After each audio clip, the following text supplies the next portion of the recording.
Engkau pimpin bicara kami Tuhan, dari awal, di tengah, hingga akhirnya Tuhan. Engkau campur tangan. Terima kasih Tuhan, kami akan mulai ibadah pada pagi hari ini Tuhan, hanya di dalam nama Tuhan Yesus Kristus. Haleluya, amin. Kita masih terdiri, kita akan ada pujian. Langit dan bumi, pujilah Tuhan. Beri kemuliaan bagi Tuhan. Haleluya.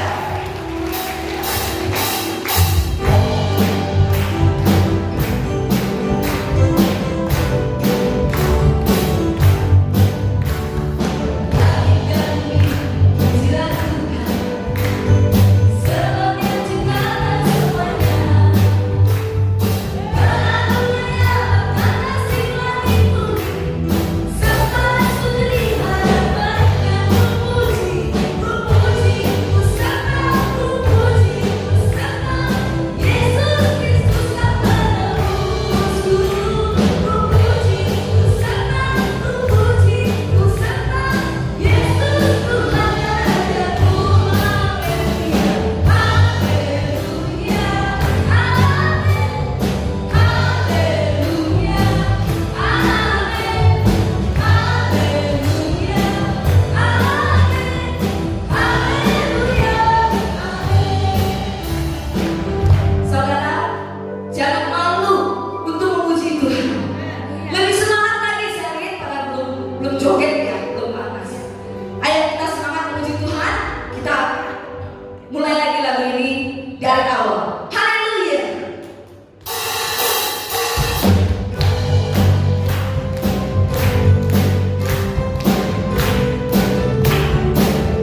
Bapa. Kami percaya kepada-Mu saat ini Kau sudah persiapkan firman yang sangat luar biasa kepada setiap kami Bapa.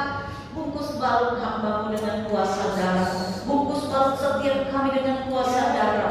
Karena kami tahu Bapa, ketika kami mau menerima kebenaran firman-Mu, ada satu oknum yang tidak senang. Maka saat ini kami satukan hati, kami usir kuasa iblis di dalam nama Tuhan Yesus. Kami undang kuasa Roh Allah, Roh Kudus berkarya di tempat ini. Roh Kudus berkarya di dalam hati, di dalam pikiran kami, tubuh jiwa, bahkan roh kami Bapak, dikuasai oleh Roh Allah Bapak.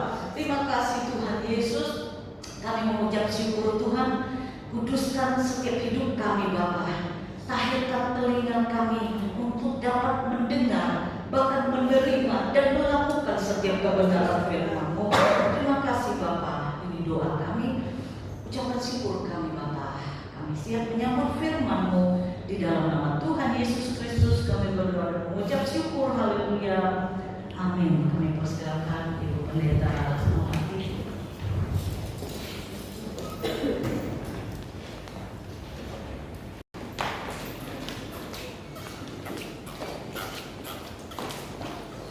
Haleluya. Haleluya. Haleluya. Haleluya. Puji Tuhan. Amin. Terima kasih dulu untuk tante kesayangan saya katakan karena saya sangat dekat dan sayang banget dengan tante yang cantik dan lincah, luar biasa. Terima kasih untuk percayaannya boleh berdiri di tempat ini. Ya, seperti tadi sudah sebutkan, nama saya adalah Lasmawati. Saya teman dari anaknya Tante Febo itu yang di belakang sana itu. Dulu kami seangkatan waktu angkatan K1 sekolah. Ya, kami pelayanan di GPD Bukit Sion yang ada di Dadap, Villa Negara. Tadi ada telat beberapa menit, kami baru selesai ibadah. Doa penghabisan saya langsung tinggal pamit sama jemaat, langsung buru-buru culik majelis bawa sini, ayo kita pergi langsung ke sini. Puji Tuhan bisa beribadah bersama-sama di tempat ini. Kita ini adalah keluarga kerajaan Allah. Walaupun beda di sana gerejanya, di sini kita sama semua, kita punya Tuhan yang sama, yaitu Tuhan Yesus Kristus. Amin. Siap pagi hari ini menerima kebenaran firman Tuhan. Bagaimana kesiapan kita, wadah yang kita taruh akan menentukan apa yang Bapak Ibu akan bawa nanti. Amin. Seberapa siapnya wadah yang saudara taruh, ya, seberapa luas dan siapnya hati saudara untuk menerima firman Tuhan akan menentukan apa yang engkau bawa pulang ke rumah. Jadi saya berharap, saya percaya pagi hari ini kita menerima firman suara Tuhan. Saudara gak usah lihat diri saya manusia biasa, tetapi kita mau mendengar nasihat firman Allah yang akan menjadi pegangan kita ketika kita melalui hari-hari kita sepanjang hari. Pulang dari saudara kan di gereja paling 2 jam lebih, ya 2 jam lah. Habis itu kan kesehariannya di luar sana. Nah, yang membuat kita tetap kuat, percaya, tidak goyah, kebenaran firman Allah yang saudara terima ketika engkau dengar, tidak cukup sampai di situ, tetapi direnungkan dan dilakukan. Itu yang kita hidupi, membuat otot-otot rohani kita kuat di dalam Tuhan. Amin. Sehingga ketika apapun badai, peperangan, persoalan hidup, bahkan hari-hari ini banyak ajaran-ajaran yang aneh-aneh, kalau engkau menerima firman Tuhan dengan murni, saudara dan saya akan kuat di dalam Tuhan. Amin. Oke, pagi hari ini kita akan melihat kebenaran firman Tuhan. Ada nasihat yang ditinggalkan, diberikan seorang bapak yang udah tua, dan dan dia berikan nasihat, pesan-pesan terakhir kepada anaknya, dan nasihat ini pun harus menjadi pegangan kita di dalam kita mengiring Tuhan. Amin. Kita lihat sama-sama di dalam 1 Tawarikh 28 ayat yang ke-9. 1 Tawarikh 28 ayat 9. Sudah datang? Kalau sudah datang kita akan baca bersama-sama. Kalau biasa di sini berdiri. Berdiri. Kalau saya tadi kita oke, seperti biasa aja kita berdiri pembacaan ayat yang pertama. Yuk. Sudah dapat? Kita baca bersama-sama 2, 3 ya. Dan engkau anakku Salomo, kenallah Allahnya ayahmu dan beribadahlah kepadanya dengan tulus ikhlas dan dengan rela hati. Sebab Tuhan menyelidiki segala hati dan mengerti segala niat dan cita-cita.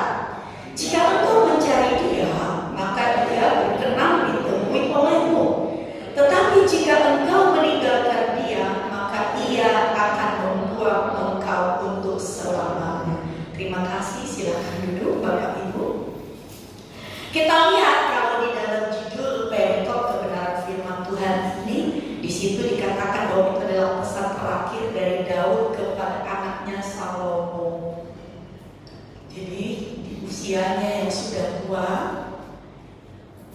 harus ada kerinduan untuk membangun bait suci, tapi nanti itu akan diberikan kepada anaknya karena Tuhan bilang sama Daud, ibaratnya kalau bahasa dadak, lu cuma bisa siapin bahan-bahannya, semua denah, semua udah disiapin, selebihnya nanti anakmu yang akan mendirikan. Kenapa? Karena Daud sudah banyak sekali berperan mengeluarkan darah atau firman Tuhan. Nah, di dalam pesan yang terakhir ini firman Tuhan katakan, kenallah Allahnya ayahmu dan beribadahlah kepadanya dengan tulus ikhlas dan dengan rela hati.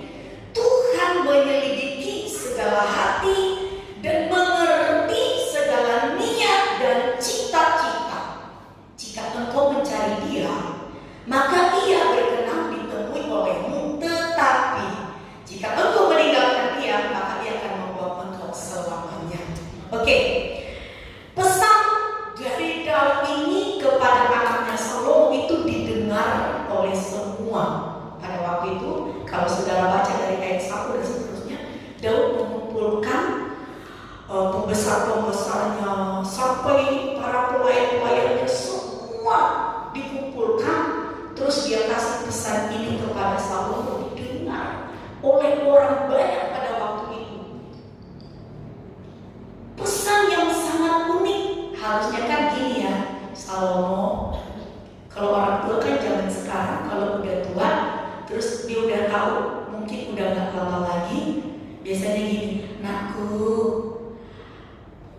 nanti sawah yang di sana, lu juga jangan lupa ya, di sono mami siapin ada nomor rekening, nomor PIN-nya di sini, ya jangan lupa perusahaan yang di sono. Biasanya kan begitu ya orang tua ya. Kalau dia punya bandar banyak, kalau dia punya harta banyak. Padahal yang notabene Daud ini kaya loh, dia seorang raja loh. Dia punya kekuasaan dan kekayaan yang berlimpah. Tetapi sebelum dia makan, ada pesan yang dia berikan kepada Salomo. Dikatakan, anakku Salomo, kenallah Allahnya ayahmu. Kenapa harus ditekankan kepada Salomo untuk mengenal Allahnya ayahnya, Allahnya si Daud? Anakku Salomo, kenallah Allahnya ayahmu.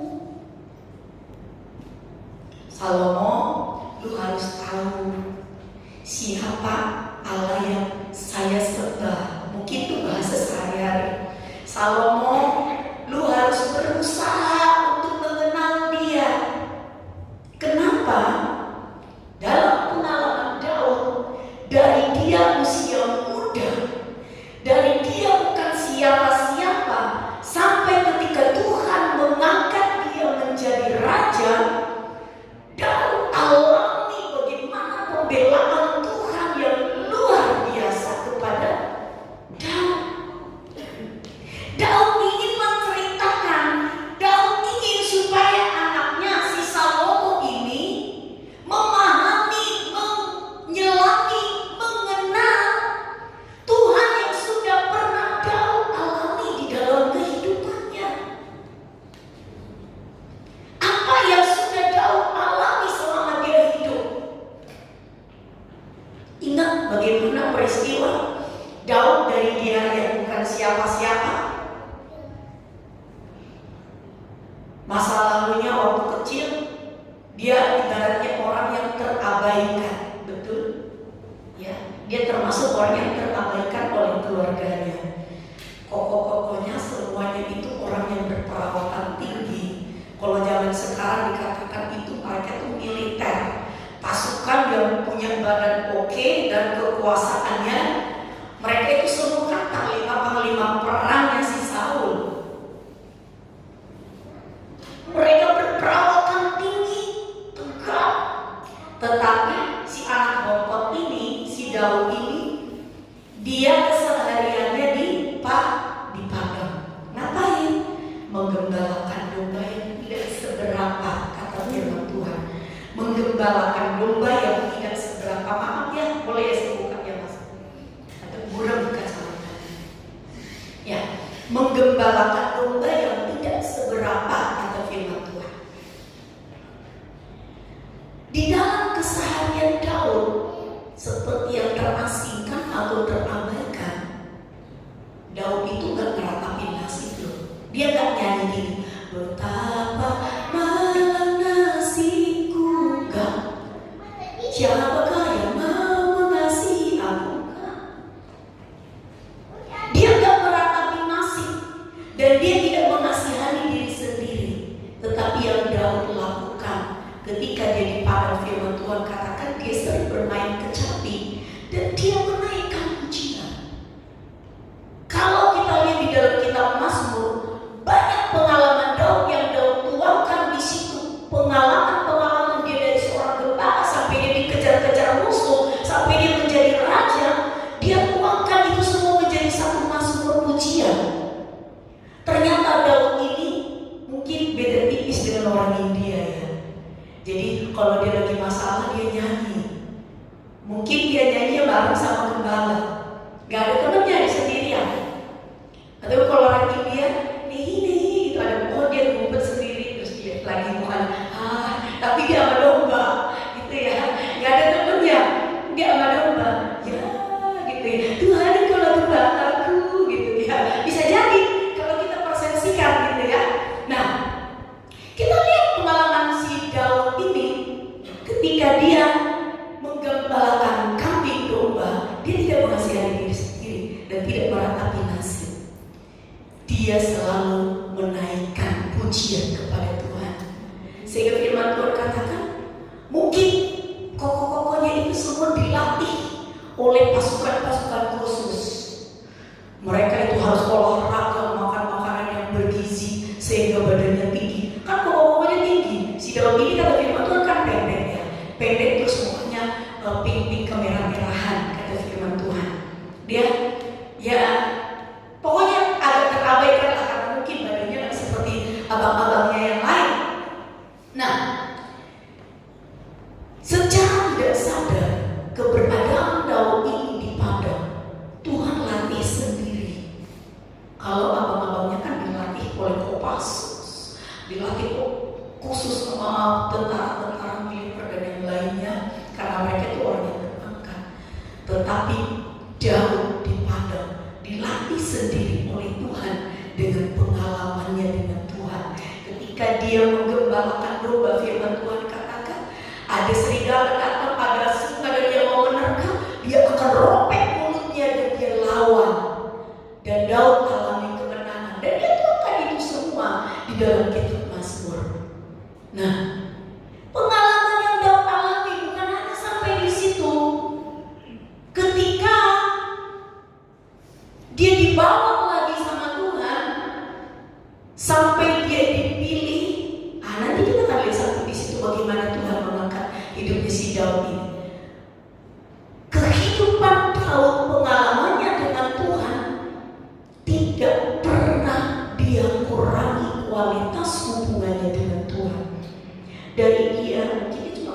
ada beberapa, sampai nanti dia diangkat menjadi raja. Kalau biasa kan zaman sekarang ini kan, Tuhan aku mau buka usaha Tuhan, terus Tuhan buka usaha, terus ayo dong Bu ibadah, maaf ya aku sekarang udah sibuk banget nih, banyak sekali klien dan sebagainya, maaf ya. Daud kan gitu Bapak Ibu, dari dia yang bukan siapa-siapa sampai dia menjadi siapa-siapa, seorang raja yang notabene sangat sibuk sekali, harus mengurusi banyak hal dan sebagainya. Firman Tuhan mencatat Daud tidak pernah mengurangi kualitas hubungannya, waktunya dengan Tuhan. Dia selalu rajin bertanya kepada Tuhan. Pak, walau di dalam peperangan pun dia selalu ngomong, Tuhan, apakah saya harus maju Tuhan? Dia selalu berlutut, Tuhan, kau serahkan gak sih musuh ini untuk saya? Apakah saya harus berperang Tuhan? Selalu berkomunikasi, dia selalu bertanya kepada Tuhan. Saudara, sehingga tidak heran dia ngomong sama Salomo, hai anakku Salomo, kenallah Allahnya ayahmu. Kalau kita udah ngomong sama anak kita gini, nakku, ibaratnya saya punya anak, Cece, kamu harus lebih mengenal siapa Tuhan yang mamimu sembah. Kenapa? Karena maminya sudah pernah punya pengalaman dengan Tuhan. Daud udah punya pengalaman yang dahsyat dengan Tuhan, sehingga dia ingin mewariskan itu kepada anaknya. Sebelum anaknya menjabat menjadi raja, Salomo bekali dia dengan nasihat, dengan warisan kerohanian. Walau mungkin nanti kelak Salomo yang akan menjadi raja, tetapi warisan yang dia beri pertama adalah kenallah Allahnya ayahmu. Saudara yang dikasih di dalam Tuhan, kita sebagai anak-anak Tuhan, sudahkah kita mengenal Allah yang kita sembah itu? Seberapa dalam engkau mengenal Dia? Semakin kita ingin rindu menggali tentang Tuhan, semakin nanti saudara akan terkagum-kagum. Kenapa? Karena pekerjaan Allah tidak dapat diselami dengan akal pikiran. Aku rindu mengenalmu secara pribadi, bukan hanya ku kagumi semua karya dan ciptaanmu, tetapi pengenalan pribadi dengan Tuhan. Beda loh, ucapan syukur seorang A dengan B, dia punya pengalaman sendiri dengan Tuhan. Dengan si B, dia mengucap syukur karena si A mendapat pertolongan berkat Tuhan. Ucapan syukur ini beda rasanya dengan ucapan syukur si B. Kenapa? Karena punya pengalaman sendiri, perkenalan dengan Tuhan. Amin. Saya mau Bapak Ibu Saudara semua, kita harus semakin mengenal siapa Tuhan yang engkau sembah. Jangan cuma tahu Tuhan Yesus Kristus juru selamat kita. Yesus engkau juru selamatku, dalam janjimu kemenanganku. Kita tahu kata-kata itu, tapi sudahkah saudara dan saya alami? Kalau saya bersaksi banyak sekali kesaksian hidup, bagaimana saya, puji Tuhan, beberapa hari yang lalu Tuhan tambahkan usia saya katakan saya 46 tahun sekarang, belum pernah Tuhan kecewakan saya. Dan saya bukan siapa-siapa yang bisa kadang beberapa hari gak makan, usir-usir orang, harus pindah-pindah kontrakan dari orang yang tidak dikenal. Sampai saya ada hari ini, saya bilang, Tuhan, banyak sekali mujizat yang Tuhan sudah lakukan untuk saya. Saya cuma bilang, Tuhan, bahkan seluruh pengabdianku tak bisa membalas kesetiaan. Seluruh hidup kita mengabdi kepada Tuhan, gak bisa balas kebaikan Tuhan. Kalau hari demi hari ketika kita berjalan melakukan aktivitas kita mau Tuhan,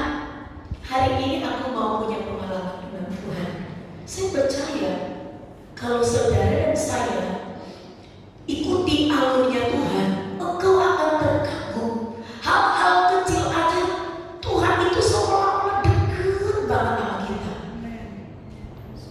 Kadang-kadang gini, ketika di dalam pergumulan, saya bilang tahun inilah tahun yang sangat berat untuk kami. Saya katakan tahun demi tahun, ini udah bulan yang ke-7, saya kadang sampai bilang, Tuhan, ini sampai bulan 12 masih lama lagi Tuhan. Ini berat banget, kuat gak? Tapi saya katakan, saya coba bilang, Tuhan, aku hidup hanya ikutin alurnya Tuhan. Tuhan mau bawa kemana selama aku jalan sama Tuhan, aku gak takut. Di dalam kami menjalani proses kehidupan tahun ini begitu banyak dan rasanya kadang-kadang panjang banget Tuhan. Ini belum kelar, ini udah ada lagi, ini belum kelar, ini udah ada lagi, ini udah ada. Tapi saya katakan, Allah yang ku kenal, aku tahu kepada siapa aku percaya, dan itu tidak membuat aku kecewa dan goyah. Saya katakan kepada Tuhan, jemaat-jemaat juga tahu dan mengerti bagaimana situasi dan kondisi kami, apa yang kami alami, pergumulan kami hari-hari ini. Saya cuma nikmati. Saya selalu ngomong sama jemaat, nikmati yang tidak nikmat itu senikmat-nikmatnya, sampai yang tidak nikmat itu menjadi nikmat. Ngerti nggak? Kalau kita nikmati yang tidak nikmat, persoalan, pergumulan, kita nggak bersyukur-syukur, kita nggak pertanyakan, Tuhan, kenapa sih Tuhan? Enggak, kita nikmati aja terus sampai yang tidak nikmat itu menjadi nikmat untuk kita. Kenapa? Karena Tuhan lagi bawa kita. Tuhan ingin menunjukkan sesuatu untuk saudara dan saya. Amin. Amin. Jadi yang tidak nikmat itu, proses itu sebenarnya hanya alat Tuhan untuk saudara dan saya. Tuhan lagi gini loh, ibaratnya kayak cerita, dia lagi pamer sama kita. Ini loh buat Tuhan, gue punya kekuasaan, ayo jalan bareng. Lu harus tahu sampai di mana kekuasaanku itu tidak terbatas. Jalanin aja. Saudara punya pergumulan dan persoalan hidup, nikmati. Kenapa?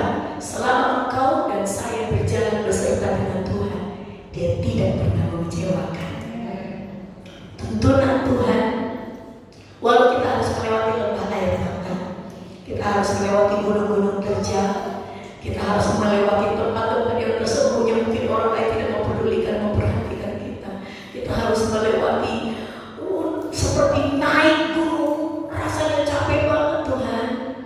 Nikmati saja, selama kau berjalan dengan Tuhan, Tuhan akan membawa engkau kepada yang tenang. Amin. Kenallah Allahnya ayahmu, kata firman. Kenallah Tuhan yang engkau ikuti itu. Kenallah siapa Dia. Jangan cuma tahu Yesus juru selamat, tetapi saudara dan saya harus punya pengalaman dengan Tuhan. Lewat apa? Lewat proses yang sedang terjadi dalam hidupmu saat ini. Amin. Jadikan itu alatnya Tuhan, wadah untuk Tuhan menyatakan kemuliaan-Nya. Amin. Tuhan ingin menyatakan kemuliaan-Nya. Satu ibu ngomong gini sama saya, Tante, saya punya pergumulan, rasanya ini belum selesai, tapi ya udah ini banyak sekali harus saya, hati saya harus kuat di proses-prosesnya. Kalau engkau masih harus tahap belajar, berarti engkau masih murid biasa. Tapi kalau engkau mengalami ujian, engkau naik kelas. Amin. Kalau kita naik kelas, lagi dipuji nih, naik kelas, berkatnya pun naik kelas. Amin. Tuhan yang pernah mempercayakan sesuatu melebihi kekuatanmu, kata firman Tuhan. Kalau masalahnya segini, pertolongannya lebih besar. Jadi apapun yang terjadi dalam hidup saudara dan saya, kenal siapa Tuhan yang engkau sembah dan engkau ikuti hari ini. Kita harus mengenal Dia. Lewat apa? Lewat pribadinya, hubungan kita dengan Tuhan. Di dalam keseharian kita, kita harus mengenal Dia lebih lagi. Kita lanjut di dalam kebenaran firman Tuhan. Kalau Daud mengenal Allah yang dia sembah, pengalamannya dia dengan Tuhan sampai dia menjadi raja. Daud tak pernah ngomong gini, dia nggak ikut berperang. Tapi dicatat di dalam Alkitab sekali itu aja dia jatuh. Setelahnya Tuhan pulihkan dan Tuhan bawa dia. Jadi di dalam hubungannya dia dengan Tuhan, sampai di dalam firman Tuhan di dalam 1 Tawarik 17 kalau nggak salah itu ya, dia ngomong gini, dia datang berlutut berdoa, Tuhan siapakah hamba ini? Siapakah keluargaku? Kami semua sampai Tuhan bawa kami sedemikian rupa. Kalau saudara sadar saudara bukan siapa-siapa, Daud tahu dia bukan orang yang berpendidikan tinggi, bukan orang yang wah dan sebagainya, tetapi Tuhan mempercayakan dia begitu mulia.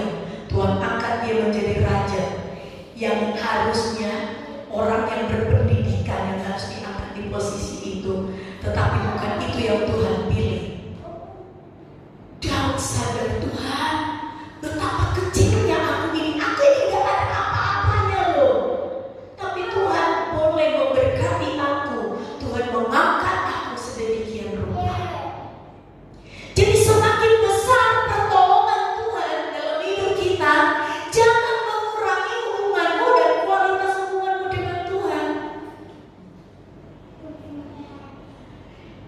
Saya punya kesaksian di dalam kemarin. Memang Bapak Gembala sedang di dalam proses penyembuhan. Dia kemarin itu jadi Senin dia harus diundangkan, harus di kolonoskopi, jadi kayak endoskopi tapi masuk dari belakang untuk melihat ususnya. Kemarin itu ada peradangan usus dan hasil fesesnya itu jelek, katanya itu kayak diduga IBD gitu ya, jadi seperti mengarah ke autoimun dan itulah katanya itu. Saya tidak pernah ngomong sama jemaat, saya cuma bilang sama Tuhan bertubi-tubi dari sejak dia sakit jantung itu satu demi satu itu kayaknya semua ngempet. Saya nggak pernah ngomongin Tuhan, saya kan udah setia Tuhan, kenapa sih masih begini sih? Nggak ngomong. Saya cuma bilang saya punya keyakinan Tuhan lagi ganti order-ordernya satu persatu. Terus kemarin memang perkembangan tidak pakai BPJS. Ini ada saksinya di jemaat suami istri. Kami tidak pernah ngomong sama jemaat. Saya tidak pernah meminta dan saya tidak ngomong. Saya cuma bilang bantu dulu Bapak Gembala, saya harus bidangkan bla dan sebagainya. Ternyata di luar dari apa yang saya pikirkan, mereka itu bergerilya bikin grup dan mereka patungan semua jemaat untuk keperluan Bapak Gembala. Terus langsung dikirim, kami mengumpulkan segitu. Kami berdua dan Bapak Gembala di mobil itu nangis berdua. Saya cuma bilang, saya ngomong dengan anak-anak saya, semakin jemaat mengasihi kami sedemikian, saya semakin takut. Takutnya bukan takut negatif, tapi takut bermain-main di dalam melayani mereka. Takut menyepelekan. Kenapa? Sebegitu Tuhan memperdulikan, tidak pernah kami pikirkan, gak kami ngomong, kok Tuhan bisa kerjakan sedemikian. Saya ngomong sama anak-anak saya, kalian harus tahu, harus semakin cinta pekerjaan Tuhan. Bagaimana jemaat begitu mengasihi pekerjaan Tuhan dan gembala, kita harus menjadi giat dalam melayani Tuhan. Itu yang saya katakan kepada anak-anak saya.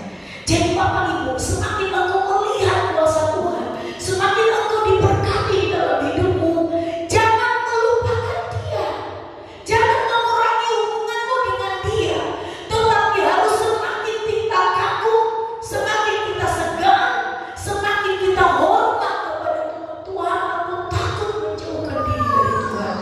Kenapa? Semakin Tuhan memperlihatkan kuasanya, memperlihatkan berkatnya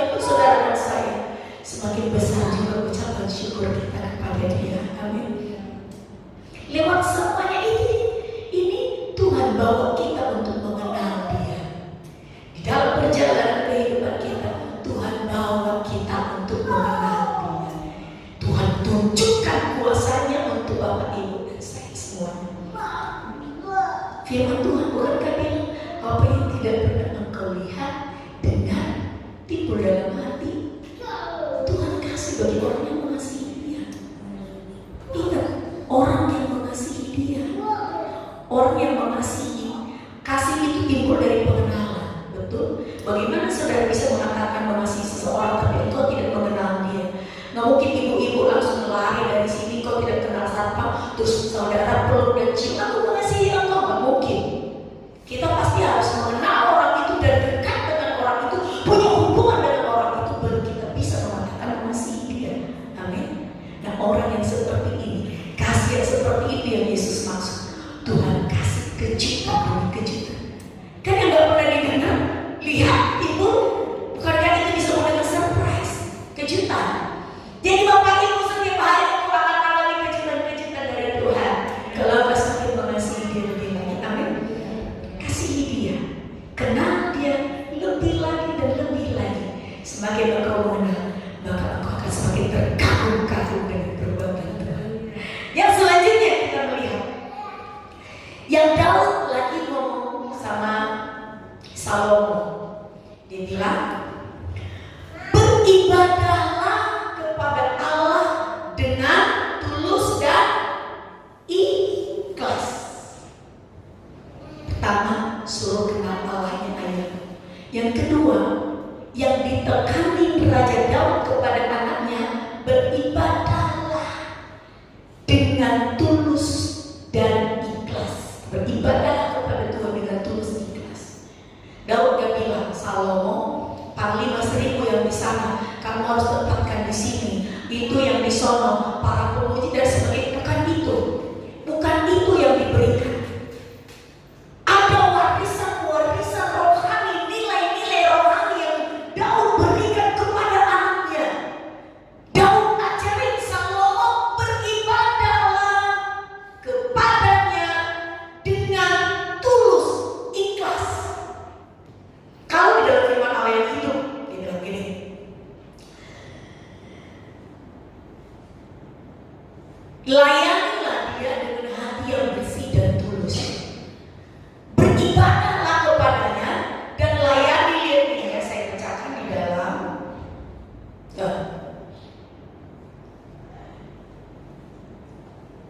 di dalam satu Tawarin 8 tadi ayat 9. Firman Tuhan bilang gini dalam firman Allah yang hidup. Salomo anakku, usahakanlah agar engkau mengenal Allah. Usahakan. Ya, ingat ya. Terus beribadahlah kepadanya dan layanilah dia dengan hati yang bersih dan tulus dan seterusnya. Layanilah dia dengan hati yang bersih dan tulus. Beribadah, kata beribadah. Kenapa perlu ditekankan beribadah itu dengan tulus dan ikhlas? Saudara, kalau membaca di dalam Keluaran 23 ayat 25, firman Tuhan ada bilang gini, tetapi kamu harus beribadah kepada Tuhan Allahmu, maka Dia akan memberkati roti makananmu dan air minumanmu, dan aku akan menjauhkan penyakit dari tengah-tengahmu. Amin. Tadi kesaksian ibu tadi, walaupun saya nggak enak badan, masih saya nggak mau dikalahkan oleh penyakit, aku mau tetap beribadah. Amin. Ada janji firman Tuhan untuk ibu hari ini dan untuk kita semua. Firman Tuhan mengatakan harus beribadah kepada Tuhan Allahmu supaya Dia akan memberkati rotimu, menjauhkan penyakit dan sebagainya. Nah, itu sebentar. Daud menekankan kepada Salomo supaya Salomo beribadah. Daud sudah kasih contoh kepada Salomo. Walaupun dia seorang raja yang super sibuk sekali, seorang raja kan sibuk banget, tapi Salomo tidak pernah meninggalkan hubungannya dengan Tuhan. Daud tidak pernah meninggalkan hubungannya dengan Tuhan. Dia selalu rajin bertanya dengan Tuhan.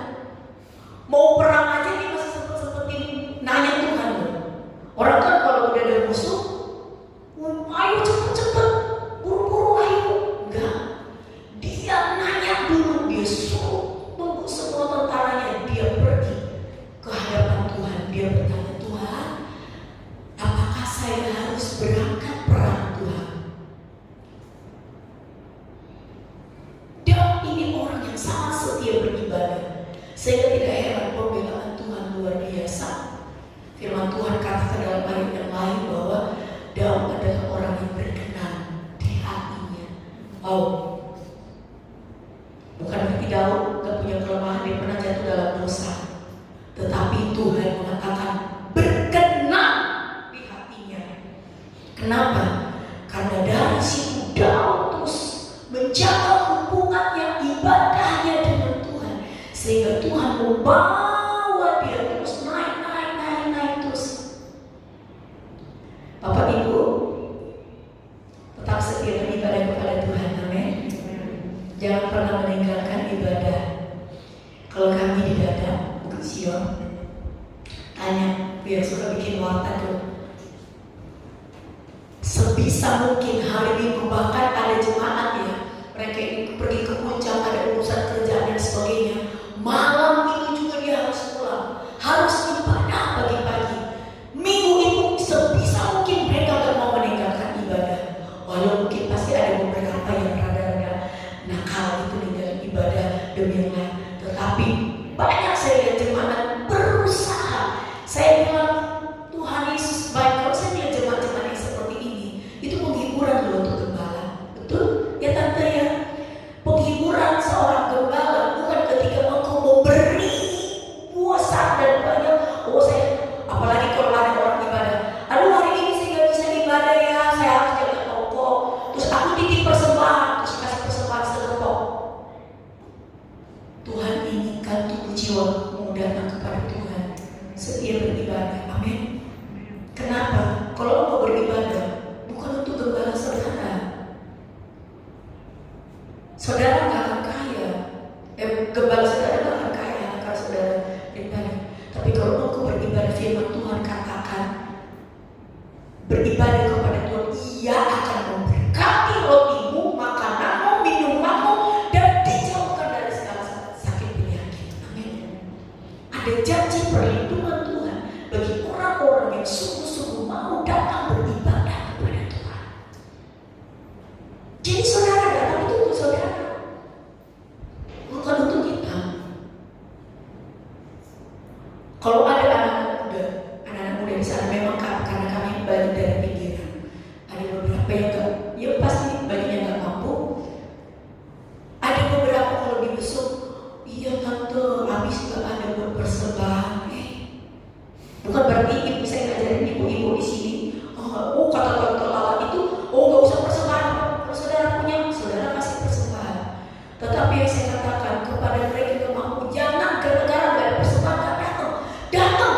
Kenapa? Kalau engkau datang, kau akan menikmati berkat rohani kebenaran firman Tuhan. Imanmu dikuatkan, diteguhkan, maka imanmu bangkit. Itu yang akan memberkati engkau. Amin. Itu semuanya akan kembali kepada saudara. Jadi ya, Daud katakan beribadahlah kepadanya dengan tulus dan ikhlas. Diberkati rotimu, dijauhkan penyakitmu dan semuanya. Itu berkat ini bagi orang yang apa? Tadi itu di situ ditulis loh, beribadah dengan tulus dan ikhlas. Ternyata ibadah itu juga orang datang ada macam-macam. Berkat ini mereka peroleh kalau datang dengan tulus dan ikhlas. Firman Tuhan katakan, usahakanlah engkau mengenalmu dan memahami serta mengikuti setiap yang beribadah kepadanya, layani dengan hati yang bersih dan tulus. Ini bicara soal hati. Ibadah itu bicara soal hati. Mungkin ibu gembala, ibu gembala bisa lihat datang dengan rapi, kasih senyum. Tetapi kan yang tahu hati itu cuma satu, Tuhan. Saudara datang, ada yang dengan terpaksa pagi hari ini, coba angkat tangan. Ya, puji Tuhan. Firman Tuhan katakan dengan tulus dan ikhlas, hati yang tulus ikhlas. Amin. Aku datang ke gereja, males diteleponin dulu sama itu tante. Gak ada yang begitu kan di sini? Ada gak? Ya, puji Tuhan, jempol. Aku datang ke gereja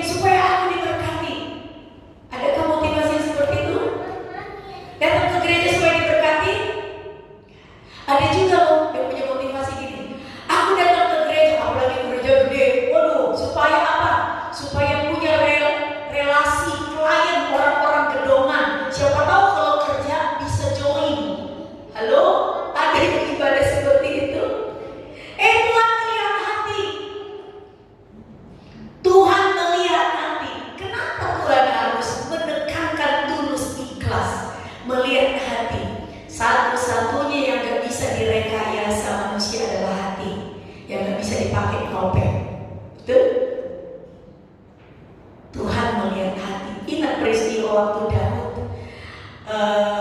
Daud mau dipilih. Di dalam 1 Samuel 16 ayat 6 sampai 7, firman Tuhan katakan ketika mereka itu masuk dan Samuel melihat Elia, lalu pikir, wow, sungguh di hadapan Tuhan sekarang berdiri yang dikorapi.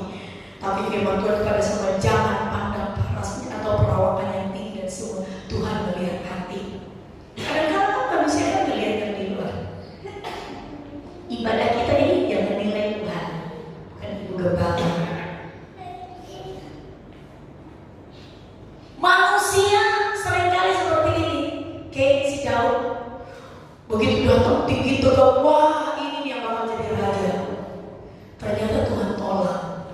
Tuhan bilang, si Daud, mungkin orang, kok Daud sih? Dia kan gak pernah latihan. Kok Daud sih? Kerjanya kan itu cuma di kebun di padang sana. Kok Daud sih tinggal tingginya aja bisa mekot sampai terkotor. Dan kok-koknya kan tinggi. Lah, belum pernah latihan kan dia, kok Daud sih? Tuhan bilang, Tuhan melihat hati. Firman Tuhan katakan Daud adalah orang yang berkenan di hatiku. Bapak Ibu, kalau kau beribadah dengan tulus ikhlas, syarat untuk Tuhan berkati engkau alami mujizat dalam hidupmu. Gak lihat latar belakangmu, status sosialmu. Kalau Tuhan mau angkat engkau, Tuhan mau pakai engkau di dalam kehidupanmu, sungguh-sungguh datang beribadah dengan tulus dan ikhlas. Tidak harus, saya harus orang kedua supaya ketemu klien yang begini, supaya saya nanti kerjanya enak. Tidak. Kalau udah Tuhan mau memberkati saudara, Tuhan lihat hati saudara. Kalau hatimu tulus ikhlas, maka Tuhan akan memberkati. Tuhan gak pernah ada status sosial, ekonomi dan sebagainya untuk mengangkat engkau. Tuhan lihat hati saudara. Kalau kau datang beribadah dengan tulus dan ikhlas, maka berkat-berkat yang disebutkan dalam firman Tuhan tadi menjadi milik saudara dan saya. Amin. Jadi saya berharap minggu depan kan tante masih tetap setia semua. Oh, saya mendengar setia semua. Amin.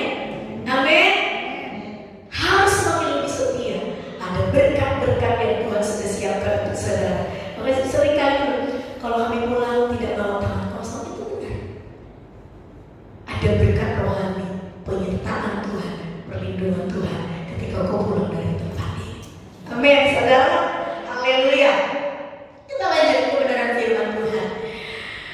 Firman Tuhan katakan bahwa engkau harus beribadah dengan tulus dan ikhlas. Sebab Tuhan menyelidiki hati. Di dalam Amsal katakan, jagalah hatimu dengan segala kewaspadaan, karena dari situlah terpancar kehidupan. Ternyata hati ini sangat rentan loh untuk kita kalau datang kepada Tuhan. Apalagi kalau datang terus berantem sesama di sini. Itu di sini gak ada. Mungkin di dalam ada kali ya. Pakai gue datang ke gereja itu, gue melihat muka dia kesel, 7 turunnya, 7 tanjakan, gak mau ketemu dia. Mungkin bisa begitu. Ada yang seperti itu. Enggak ya, semua di sini manis-manis. Tapi di sana sini banyak di luar. Amin. Di sini semua manis. Datang kepada Tuhan dengan tulus dan ikhlas. Kita belajar menjaga hati kita ketika datang kepada Tuhan. Tapi jangan salah, seringkali kalau kita beribadah, saudara kenal kelemahanmu, iblis juga tahu kelemahanmu. Datang ke gereja, kelemahan kita ibaratnya emosi. Tuhan bisa pakai siapa aja untuk bikin kita emosi. Jadi datang ke gereja itu marah-marah, udah gak damai. Hello, hati-hati ya, jaga hati. Dari situ terpancar kehidupan. Amin. Belajar jaga hati, emosi. Atau kaki darat datang dari mana ke sini terus keserempet motor atau apa. Dua set udah mau keluar ke pembinaan. Amin, Ibu. Kita mau datang ibadah. Amin. Kebun binatangnya ditutup langsung. Kaget. Amin. Jaga hati.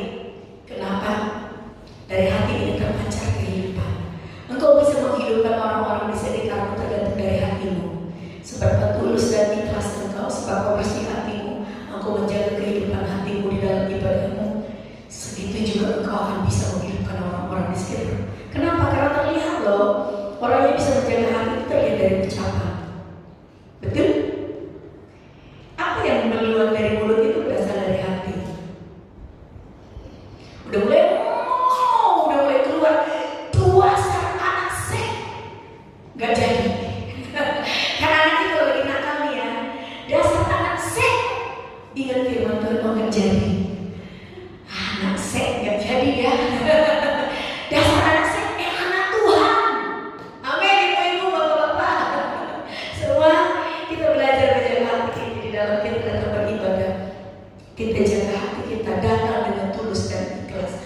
bukan karena ada apa-apa, bukan karena takut diteleponin ibu gembala, atau bukan karena motivasinya supaya saya diberkati, atau supaya saya punya relasi kenalan dengan orang yang punya usaha, saya tahu bisa join. Enggak ya, miliki motivasi yang benar dalam kita beribadah, datang mempersembahkan tubuh. Di dalam Roma 12:1 katakan ibadah yang sejati itu seperti apa? Itu karena itu saudara-saudara, demi kemurahan Allah, aku menasihatkan kamu supaya kamu mempersembahkan tubuhmu sebagai persembahan yang hidup, yang kudus dan yang berkenan kepada Allah. Itu adalah ibadahmu yang sejati. Itu ibadah yang sejati. Amin. Kita datang kepada Tuhan mempersembahkan tubuh jiwa kita. Kita mengucap syukur. Bahkan seluruh pengabdianku tak bisa membalas kesetiaanmu. Amin. Kenapa? Saya mungkin perlu tanya satu persatu Bapak Ibu semua yang ada di sini. Semua pasti punya pengalaman dengan Tuhan, punya bagaimana cerita bersama dengan Tuhan, banyak sekali alami mujizat, betul? Amin. Kita datang bersama ucapan syukur, bukan karena ada apa-apa, betul? Datang dengan tulus dan ikhlas, tetap setia dalam beribadah kepada Tuhan, karena ada janji firman Tuhan yang menanti saudara dan saya. Persembahkan tubuh jiwa kita, itu adalah ibadah yang sejati, kata firman Tuhan. Ibadah yang sejati, bawa hatimu, hati yang terjaga, tulus dan ikhlas, persembahkan kepada Tuhan, dan Tuhan menikmati pujian yang berkenan. Itu adalah upaya yang harum bagi Tuhan. Kalau Tuhan disenangkan, saudara belum ngomong, belum mikir, belum nanya, Tuhan udah kasih. Amin. Kalau Tuhan disenangkan, yang belum pernah nggak sih ibu-ibu bapak-bapak ngerasain gini? Karena kita sering mungkin menjaga hubungan dengan Tuhan. Saya membina kaum wanita di tempat kami. Saya selalu mengajarkan mereka satu hari ambil waktu berdoa, jaga hubungan dengan Tuhan. Kalau engkau sibuk bekerja malamnya sebelum tidur, engkau ambil waktu berdoa. Kalau saya kadang suka ambil dari jam 5. Kalau memang jam 5 itu saya punya kesibukan, jam 12 ke atas saya suka ambil setiap hari. Karena ada firman Tuhan katakan, tidak mampukah engkau berjaga-jaga 1 jam saja. Jadi barometer yang Tuhan kasih itu kita bisa menjaga hidup kita supaya tidak jatuh kepada pencobaan, kata firman Tuhan. Hubunganmu engkau harus buat setiap hari 1 jam paling tidak. Harus punya ruang rahasia dengan Tuhan di rumahmu masing-masing. Menjaga hubungan itu dengan Tuhan seperti itu. Saya mengajarkan jemaat harus punya ruang rahasia dengan Tuhan. Wanita-wanita khususnya sekarang saya lebih sering membina wanita-wanita. Saya katakan wanita, kita ini adalah, walaupun dikatakan kita ini lemah, tetapi 75% dalam rumah tangga ibu-ibu itu yang handle. Kalau seorang ibu udah beringas, udah uring-uringan, hancurlah dalam rumah itu, betul? Jadi kalau dalam satu rumah ada ibu yang terjaga hatinya, ada seorang ibu yang dekat dengan Tuhan, saya percaya rumah itu akan alami berkat Tuhan. Amin. Kita harus belajar miliki hubungan yang dekat dengan Tuhan. Kalau saudara nggak pernah punya hubungan dengan Tuhan, cuma doa dan baca firman itu di gereja doang sekali seminggu, terus firman Tuhan bilang tidak dapatkah engkau bertahan 1 jam saja supaya engkau tidak jatuh ke dalam pencobaan, berarti dipastikan kalau saudara alami tantangan pencobaan 1 hari, engkau akan kalah, engkau akan gampang kecewa, goyah. Kenapa? Tidak ada kekuatan secara roh yang memberikan engkau kekuatan untuk bertahan. Jadi mulai sekarang saya selalu ngomong sama jemaat, di rumah harus ada mesbah doa. Mesbah doa pun bukan sekedar mesbah doa, di atasnya harus ada api yang menyala. Api yang menyala itu ada penyembahan. Kalau cuma Bapak haleluya, saya mau makan, 7 kali saudara makan, 7 kali saudara berdoa, bukan itu. ada hubungan yang intim dengan Tuhan. Tadi Ibu Gembala sudah bilang, dia berdoa sampai hari ini Tuhan mampukan. Kata seorang Bapak Gembala, saya sangat salut saudara, untuk jadi seorang gembala itu gak gampang. Jemaat suka ngomong gini sama kami, kalau melihat sikap banyak jemaat, orang-orang kan setiap orang punya kepala berbeda-beda. Kalau bukan karena Tuhan bisa gila saudara. Si apapun mungkin saudara bisa lihat tante suka ada share dia nari senang. Kita tuh gak mau menunjukkan kesusahan kita, pergumulan kita. Saya pun kalau di Facebook, di sosial media, saya tidak pernah menunjukkan kesusahan saya. Kita cuma hanya berseru kepada Tuhan. Itu adalah satu bentuk hiburannya Ibu Gembala saudara. Tetapi saya katakan kalau sampai hari ini dia kuat untuk melayani, itu adalah kekuatan dari Tuhan. Menghadapi jemaat Tuhan dengan bermacam-macam karakter. Kalau bukan karena Tuhan, saya katakan bisa gila. Miliki hubungan dengan Tuhan. Setiap hari kalau saudara punya hubungan, menjaga hatimu dengan Tuhan, itu adalah kekuatanmu untuk engkau menghadapi tantangan persoalan yang diperhadapkan di dalam kehidupan. Jadi bisa diukur seberapa sering saudara punya hubungan dengan Tuhan, segitu juga kekuatanmu kepada Dia. Tapi kalau kau tidak punya hubungan, cuma hubungannya pas ada di gereja doang, saudara, jangan sampai saudara menjadi orang-orang yang lemah, orang-orang yang kalah di dalam kehidupan. Mulai hari ini saya menghimbau supaya kita semua yuk sama-sama miliki hubungan. Di rumah harus punya ruang rahasia dengan Tuhan, harus punya mesbah doa, ada api yang menyala di sana. Amin. Bapak Ibu semua harus memiliki hubungan, beribadah kepadanya dengan tulus dan ikhlas. Dan ibadah yang sejati itu ketika engkau datang dengan ketulusan hatimu, menjaga hatimu, mempersembahkan korban yang harum dan berkenan kepada Tuhan, tubuh jiwa rohmu engkau beri yang terbaik kepada Tuhan. Amin. Ingat, ada contoh-contoh di dalam Alkitab yang tidak menjaga hati dengan sungguh-sungguh. Yang mungkin sekilas saja. Satu, Saul, dia pernah tidak menjaga hatinya ketika dia dibandingkan itu dengan Daud. Ketika Daud berperang, Saul iri, dia nggak jaga hatinya, sehingga dari iri hati dia ingin membunuh si Daud. Kejatuhan Saul ketika dia tidak bisa menjaga hati. Daud, kejatuhan Daud sekali, dia nggak bisa jaga hati. Dia ngelihat wah hatinya lemah, tapi kata hatinya dengan Sheba. Jadi hati ini pusat. Kita harus belajar menjaga hati supaya kita tidak jatuh. Caranya bagaimana? Memiliki hubungan yang erat dengan Tuhan. Amin. Harus kita jaga hubungan kita lebih lagi dengan Tuhan, lebih lagi. Setiap hari ku rindu Kau lebih lagi, Yesusku. Amin. Kenal Tuhan yang engkau layani. Belajar mengenal lebih lagi. Beribadahlah kepada-Nya dengan tulus dan ikhlas, karena Dia Allah yang mengerti niat dan cita-cita kita firman Tuhan.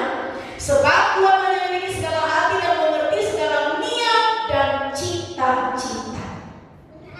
Tuhan itu ngerti loh niat saudara datang ke sini. Niat itu adalah satu kehendak yang dibarengi dengan tindakan. Niat ini barometer untuk meluruskan tindakan. Jadi gini, kita baru niat, berarti belum dilakukan, betul? Kita baru niat, belum dilakukan. Jadi dari berawal dari niat ini akan lahir satu tindakan.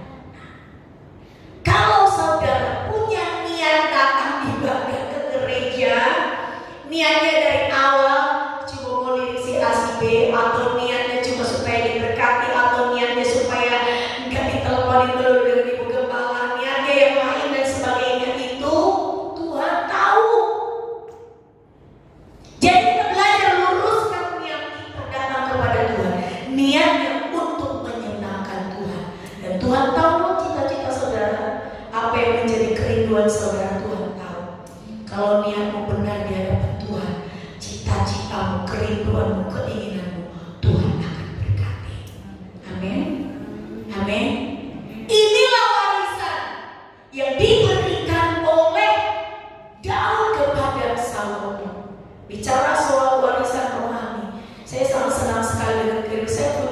Orang tua saya adalah pendoa yang sangat besar untuk saya, dan itu juga warisan yang dia berikan dan hari ini ada di dalam diri saya, dan saya keluarkan pun warisan itu kepada anak-anak saya. Saya punya latar belakang orang tua saya ini, bapak saya orang yang sangat keras, dan latar belakangnya itu orang yang sangat luar biasa, sehingga saya udah sekolah kita pun dulu angkatan 1, saya susah untuk mengampuni papa saya. Bahkan pernah kami sempat dulu masuk solusi itu, kami adik-adik kami ada niat untuk ayo kita bunuh papa. Saya punya ini pernah sampai, jadi ada 3 orang adik saya di Sumatera itu ada lumpur segini, kalau kita bunuh kita tanamkan aja di situ, orang nggak tahu, sampai punya niat begitu loh. Saking orang tua saya ini dulu, papa saya ini dulu keras sekali, puluhan tahun menikah. Di depan kami mama saya selalu dipukul, ditaboki, datang ke gereja dia bilang berselingkuh dengan gembala. Papa saya itu latar belakangnya dukun besar, dukun sakti, dukun besar. Jadi dia tidak percaya, dia punya pegangan, punya ilmu-ilmu dan sebagainya. Nah, jadi saya melihat, saya kepahitan, tetapi saya tidak memperlihatkan. Itu hati-hati. Saya sering ikut pelayanan KKR dan sebagainya itu, jadi saya udah diajar, tapi saya tidak perlihatkan. Tetapi niat di dalam hati saya dalam gini, gua keluar dari sini. Jadi saya sekolah kita pada waktu itu niatnya nggak benar. Awalnya niatnya, tapi diluruskan lagi niatnya. Niatnya supaya keluar dari sini, gua jadi orang benar. Kalau gua orang sukses, gua ambil mama gua itu kata kasar orang preman pada waktu itu, sekarang udah berubah. Saya ambil mama saya tinggal papa saya bodoh amat, mau itu mau nggak terserah. Itu niat saya dulu. Tapi begitu masuk sekolah kitab, saya habis-habisan dihajar oleh firman Tuhan. Dan saya udah sekolah kitab masih susah lama untuk mengampuni papa saya. Nah, warisan yang mama saya berikan, dia nggak pernah melawan, karena kalau dia melawan dia makin habis. Kalau papa saya pas pukulin anak sampai kalau sampai patah-patah, mama saya belain, habis semua sama mama saya itu habis digebukin. Jadi dia cuma nangis di pojokan melihat anaknya dipukulin. Yang saya lihat setiap hari mama saya itu nangis di pojokan kamar, berdoa. Manusia gak bisa merubah hati, tetapi Tuhan sanggup merubah hati. Dan warisan yang mama saya lakukan itu, saya lakukan dalam hidup saya. Bapak Ibu, saya tidak tahu warisan apa yang engkau sedang siapkan untuk anak-anakmu. Mungkin saudara punya kekayaan, punya harta. Oh nanti kalau saya udah gak ada, saya wariskan. Tetapi kalau engkau tidak mewariskan nilai-nilai rohani untuk anak-anakmu kelak lewat kehidupan keseharian saudara, dipastikan kekayaan itu akan membawa dia kepada kecelakaan. Belajar mulai sekarang. Kalau Daud mewariskan perkara-perkara halal rohani kepada anaknya Salomo, saya mau kita pun semua di sini mulai sekarang ambil sikap dan ambil waktu, tunjukkan keteladanan di dalam hubungan kita kepada Tuhan. Warisan itu yang harus kita tularkan, berikan kepada anak-anak kita. Amin.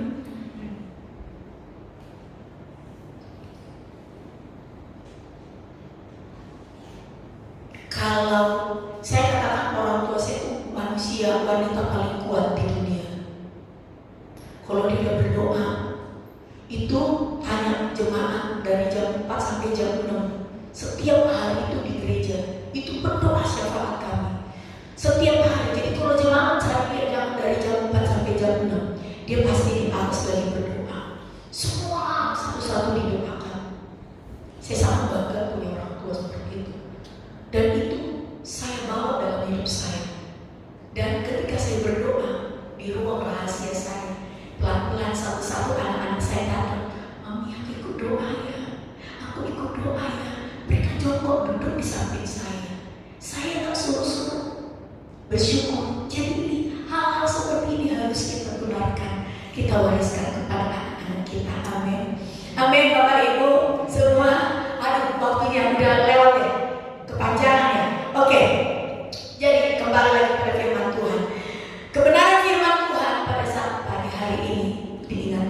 supaya kita mengenal siapa Tuhan yang kita sembah. Beribadahlah kepada-Nya dengan tulus dan ikhlas, karena Dia Allah yang mengerti niat, cita-cita. Dan terakhir, carilah Dia, maka engkau akan mendapatkan. Tapi kalau meninggalkan Dia, Tuhan akan buang engkau. Jadi terus cari Tuhan, cari Tuhan. Semakin rindu kenal Dia, kenal Dia. Saya percaya saudara, engkau akan terkagum-kagum. Saya katakan kalau saya menceritakan kebaikan Tuhan, itu aku gak tahu lagi seperti apa yang Tuhan buat dalam hidup saya. Saya cuma bilang, Tuhan, thank you Jesus. Terima kasih untuk semua yang Tuhan lakukan. Semakin engkau menyelami Dia, semakin engkau akan tercengang dengan perbuatan Tuhan. Semakin engkau ingin mengenal Dia lebih lagi, semakin engkau akan terkagum dengan perbuatan Tuhan yang tidak pernah engkau dengar, lihat, timbul dalam hati Tuhan kasih. Baru kepikiran hal-hal sepele. Aduh, kok pengen makan ini ya, tahu-tahu ada yang nganterin. Sedekat itu loh Tuhan. Aduh, saya pengen begini ya, tahu-tahu udah ada. Sedekat itu loh. Kalau kita melekat dengan Tuhan, semakin mengenal Dia, sampai baru kepikiran itu Tuhan pedulikan. Apalagi hal-hal yang terpenting dalam hidupmu, Tuhan perhatikan. Amin. Sama-sama kita. Yuk, promosi. Selidiki aku, lihat hatiku Tuhan, apakah aku sungguh mengasihi Engkau. Haleluya Yesus. Terima kasih Tuhan, ini hati kami. Selidiki kami Tuhan. Kalau ada hati kami yang selama ini sudah mulai goyah, sudah mulai jauh, pengenalan kami akan Tuhan sudah mulai buram, luruskan lagi niat kami hari ini. Kami mau datang kepada Tuhan, kami mau kembali kepada Tuhan. Kami mau datang dengan segala keterbatasan kami, kelemahan kami. Kami mau datang kepada Tuhan.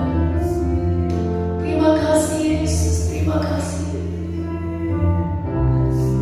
Haleluya.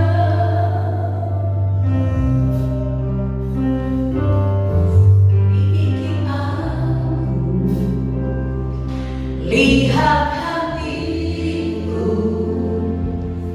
apakah ku sungguh mengasihimu, Yesus, Kau yang Maha dan menilai hidupku.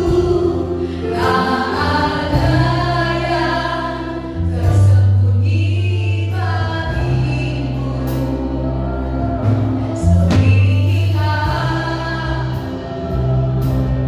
Lihat hatiku, apakah ku sungguh mengasihimu, Yesus, Kau yang Maha dan menilai hidupku. Tak ada yang tersembunyi bagimu. Aku lihat kebaikan-Mu yang tak pernah habis di hidupku. Ku berjuang sampai akhirnya, Kau dapati aku tetap setia. Aku lihat kebaikan-Mu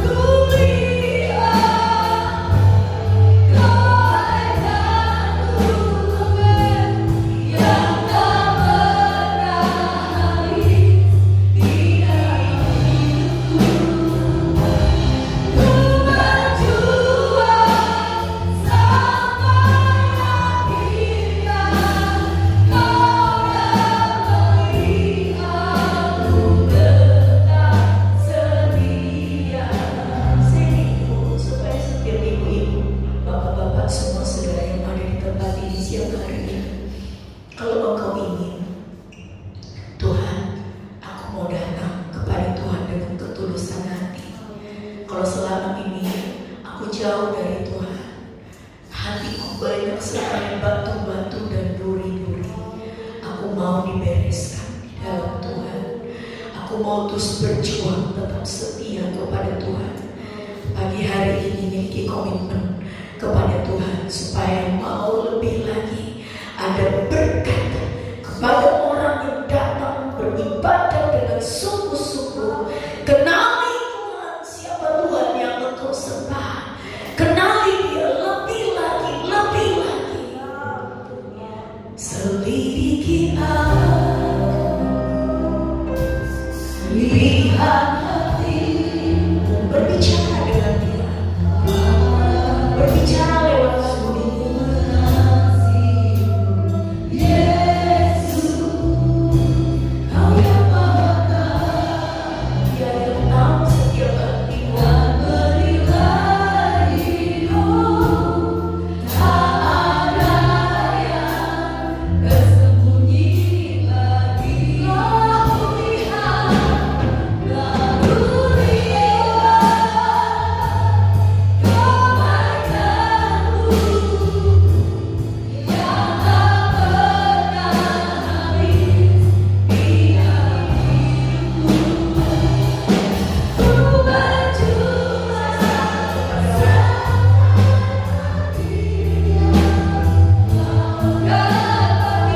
aku tetap selalu lihat,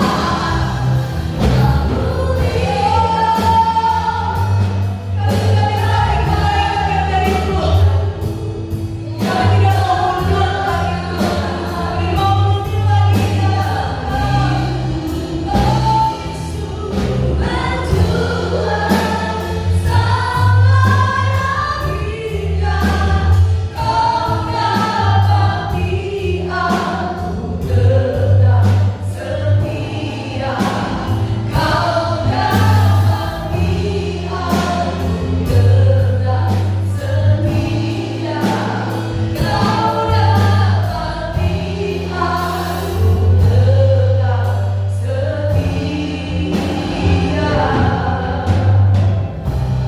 Haleluya. Hamba berdoa buat setiap umat-umat-Mu. Hamba sudah selesai membentangkan kebenaran firman-Mu, tapi tumbuhkanlah firman itu di setiap hati kami bersama-sama. Biar firman itu yang terus bekerja dan merubah kami, merubah cara pandang kami, merubah sikap kami di dalam kami kepada Tuhan. Dan pagi hari ini kami taruh seluruh hidup kami ke dalam tangan-Mu. Kami tahu Tuhan, kami sangat memerlukan Tuhan. Di dalam kami menjaga hidup kami, di dalam kami mengiring Tuhan, kami tidak mampu dengan kekuatan kami sendiri. Kami perlu Yesus. Kami perlu Yesus. Sanggupkan, mampukan kami Tuhan. Beri kemenangan bagi kami semua yang ada di tempat ini dengan setiap umat-umat-Mu. Hamba khusus berdoa bagi kepala di tempat ini. Tuhan, kuatkan dan teguhkan dia sampai hari ini penyertaan-Mu untuk hamba-Mu ini. Semua bukan karena kuat dan gagahnya. Kami sudah melihat penyertaan-Mu sampai hari ini. Lanjutkan terus kasih setia-Mu di dalam hidupnya. Lanjutkan terus pertolongan-Mu, karena pekerjaan ini adalah milik Tuhan. Dan Engkau juga yang menyanggupkan dia, memampukan dia untuk membawa umat-umat Tuhan yang Engkau percayakan, untuk menggantungkan penggembalaan, untuk membawa mereka kepada jalan kebenaran. Terima kasih banyak Tuhan, terima kasih. Di dalam menghadapi perkuliahan yang ada, percaya Engkau yang menyanggupkan dia. Engkau sudah memberikan kemenangan sampai hari ini. Percaya terus, beri hikmat marifat, urapan Allah di dalam dia menghadapi umat-umat Tuhan yang bermacam-macam karakter. Urapi hamba-Mu ini, kuatkan, teguhkan dia di dalam nama Yesus Kristus, dalam nama Yesus. Kami ini adalah hamba dan Engkau adalah Tuhan kami. Ini adalah proyeknya Tuhan. Kami percaya pembelaan Tuhan untuk hamba-Mu terjadi. Berkati seluruh jemaat Tuhan yang dilayani, usaha mata pencaharian, pekerjaan, rumah tangga, di dalam menghadapi persoalan hidup. Bawa umat-umat-Mu untuk selalu bertanya kepada Tuhan, untuk selalu berserah kepada Tuhan. Percaya pekerjaan Tuhan di tempat ini, Tuhan akan memberkati semua. Firman-Mu sudah selesai hamba bentangkan, dan tumbuhkan firman itu di dalam setiap kami. Kami mau belajar menjadi pelaku-pelaku firman Tuhan. Kami bersyukur, hamba sudah selesai berbicara dan menyerahkan semua ke dalam tangan-Mu. Biar Tuhan yang beracara. Dalam nama Yesus Kristus kami berdoa. Haleluya. Amin. Puji Tuhan.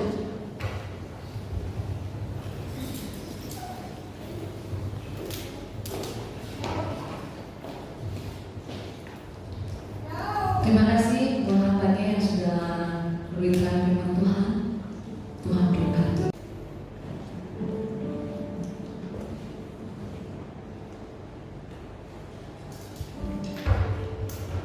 Puji Tuhan. Pagi dan siang hari ini kita diberkati dengan firman Tuhan yang menjadi motivasi buat kita semua.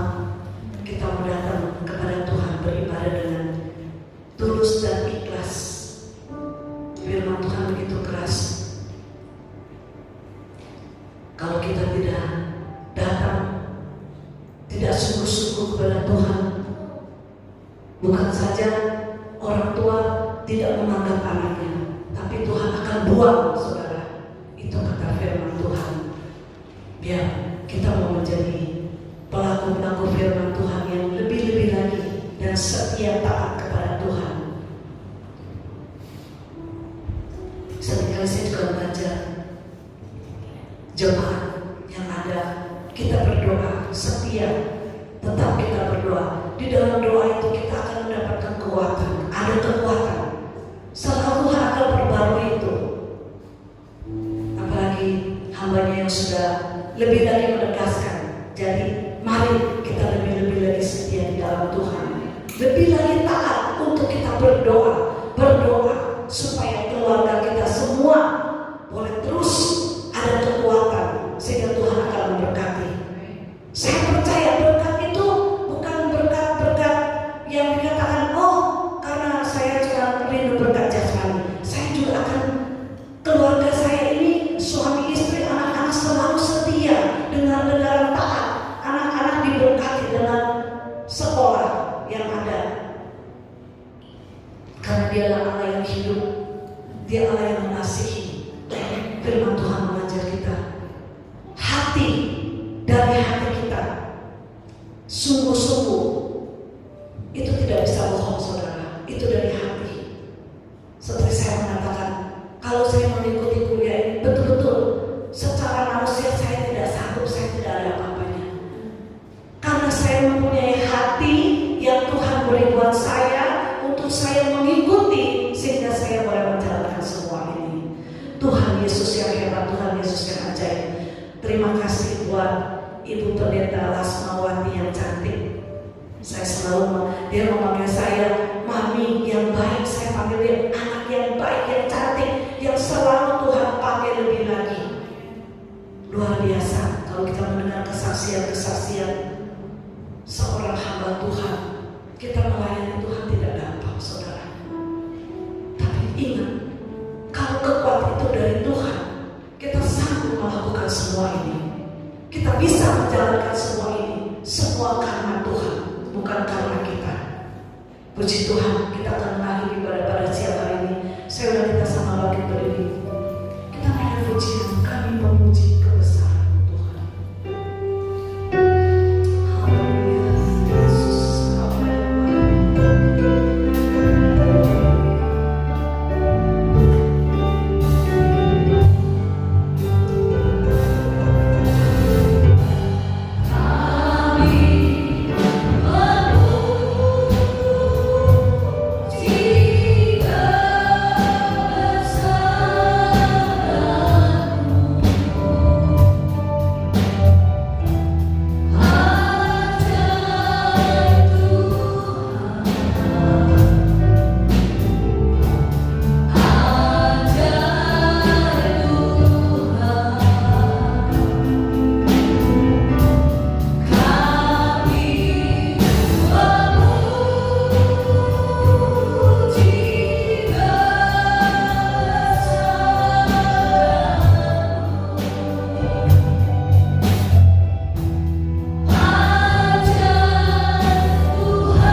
main musik, sound system, overhead, penyambutan, bahkan yang merekam ya Tuhan.